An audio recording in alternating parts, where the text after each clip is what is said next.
अस्सलामु अलैकुम मेरे मोहतरम अज़ीज़ दोस्तों।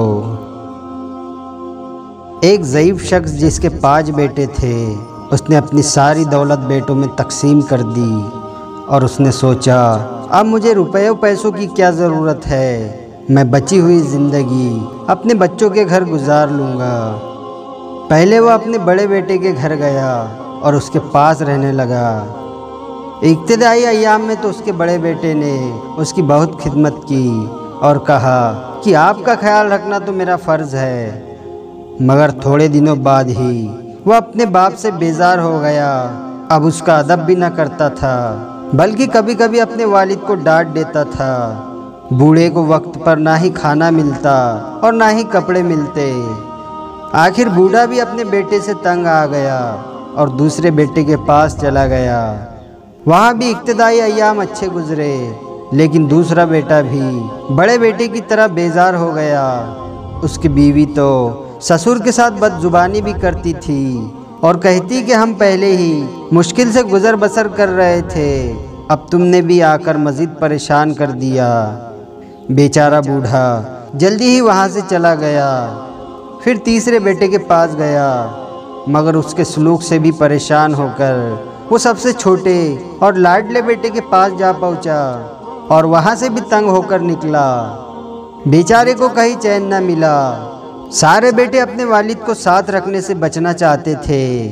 कोई कहता मेरे इतने बच्चे हैं, कोई कहता मेरा घर छोटा है, तो कोई कहता मैं खुद गरीब हूँ। वालिद 5 बेटों की खुशामद करता। उसने रो रो कर कहा कि मैं तुम्हारा बाप हूँ, मेरे बुढ़ापे और कमज़ोरी पर तरस खाओ। मगर कोई भी परवाह न करता। एक मर्तबा 5 बेटे इकट्ठे हुए। उन सब ने मिलकर यह फैसला कर लिया कि वालिद को किसी स्कूल में भेज दिया जाए। वो रोज़ाना सुबह जाए और शाम को आए, थोड़ी रोटी उसे दे दी जाए। जब ये बात उस लाचार बाप ने सुनी तो बड़ी आजिज़ी के साथ बेटों से कहने लगा, मुझे पढ़ना तो आता नहीं, मैं बूढ़ा हूँ, मेरी आंखें भी कमज़ोर हो गई है, मुझे अच्छी तरह दिखाई भी नहीं देता। अब मैं स्कूल जाकर क्या करूँगा? मुझे कहीं रहने को थोड़ी जगह और एक टुकड़ा रोटी दे दिया करो, मैं पड़ा रहूँगा। मगर जालिम बेटों ने बाप की एक न सुनी और गांव से दूर एक स्कूल में ज़बरदस्ती भेज दिया। बेचारा बाप रोता हुआ चला जा रहा था कि रास्ते में एक ज़ईफ़ अमीर आदमी का घोड़ा वहाँ से गुजरा। तो उसने घोड़े से उतरकर पूछा कि कहाँ जा रहे हो और इतने गमज़दा क्यों हो? उस ज़ईफ़ मज़लूम बाप ने कहा कि मैं स्कूल जा रहा हूँ। घोड़े पर सवार अमीर ने कहा कि तुम इस उम्र में स्कूल जाओगे, ये तो तुम्हारे घर में आराम करने के दिन है।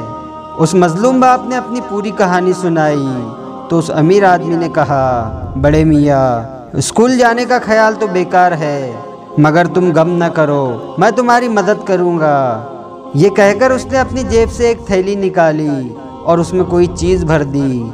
फिर उस थैली को लकड़ी के एक संदूक में रखकर संदूक को अच्छी तरह से बंद कर दिया। संदूक उसको देते हुए उसके कानों में कुछ कहा। वो ज़ईफ़ुल उमर बाप संदूक लेकर खुशी खुशी गाँव वापस पहुँचा। बेटों ने जब देखा कि बाप एक संदूक बगल में दबाए चला आ रहा है तो वो समझ गए कि ज़रूर इसमें कोई दौलत है। उन्होंने अपने वालिद से ये न पूछा कि तुम स्कूल क्यों नहीं गए, बल्कि सब खातिरदारी में लग गए। हर एक उसे अपने घर चलने को कहता। फिर उन्होंने अपने वालिद को खूब खाना खिलाया। खाने पीने के बाद बूढ़े ने कहा, मेरे बच्चों, अपनी जवानी में मैंने कुछ दौलत जमा करके जंगल में दफन कर दी थी, मुझे इसका ख्याल भी नहीं रहा। आज जो उधर से गुजरा तो ख्याल आया, ज़मीन खोदी तो संदूक वैसा का वैसा पड़ा था। अब मेरी ज़िंदगी तक ये यूं ही बंद रहेगा। मेरे मरने के बाद इसे खोलना और तुम में से जो मेरी ज़्यादा खिदमत करेगा और बुढ़ापे में आराम देगा, वो इस दौलत का ज़्यादा हकदार होगा। ये सुनकर 5 बेटे आपस में लड़ने लगे कि अब्बा को मैं अपने पास रखूँगा। अब बूढ़ा जिस बेटे के पास जाता उसकी खूब खिदमत होती। सब उसके खाने, कपड़े और आराम का खूब ख्याल रखते। इस तरह बूढ़े की ज़िंदगी मज़े में गुजरने लगी। बहुत दिनों तक आराम से ज़िंदगी गुजरने के बाद एक दिन वो बूढ़ा बाप मर गया। पांचों बेटों ने मिलकर बड़ी शान से उसको दफन किया, शानदार फातिया कराई, गरीबों में खैरात दी। इस सारे कामों से फारिग होने के बाद संदूक खोलने लगे, मगर संदूक खोलने से पहले ही पांचों भाइयों में बहस होने लगी। हर एक यही कहता कि मैंने अब्बा की ज़्यादा खिदमत की है, इसलिए बड़ा हिस्सा मुझे मिलना चाहिए। आखिर ये तय पाया कि ये सारा खजाना सब आपस में बराबर में तकसीम कर लेंगे। चुनांचे संदूक खोला गया तो उसमें से बड़ी खूबसूरत रेशमी थैली निकली, जिसका मुंह बंद था। उससे छिन छिन की आवाज़ आ रही थी। बड़ी बेसब्री से थैली खोली और फर्श पर खाली कर दी गई, मगर सब हैरान हो गए जब उस थैली में से कांच के छोटे छोटे टुकड़े गिरकर फर्श पर फैल गए। उन पांचों बेटों को बहुत गुस्सा आया और वो आपस में ही लड़ने लगे। गांव के दूसरे लोग ये देखकर खूब हंसने लगे और उन नाफरमान औलाद से कहा कि देख ली अपने बूढ़े बाप की अकल, उसे स्कूल भेज रहे थे ना, मगर उसने स्कूल गए बगैर कैसा मज़ेदार सबक सिखाया है।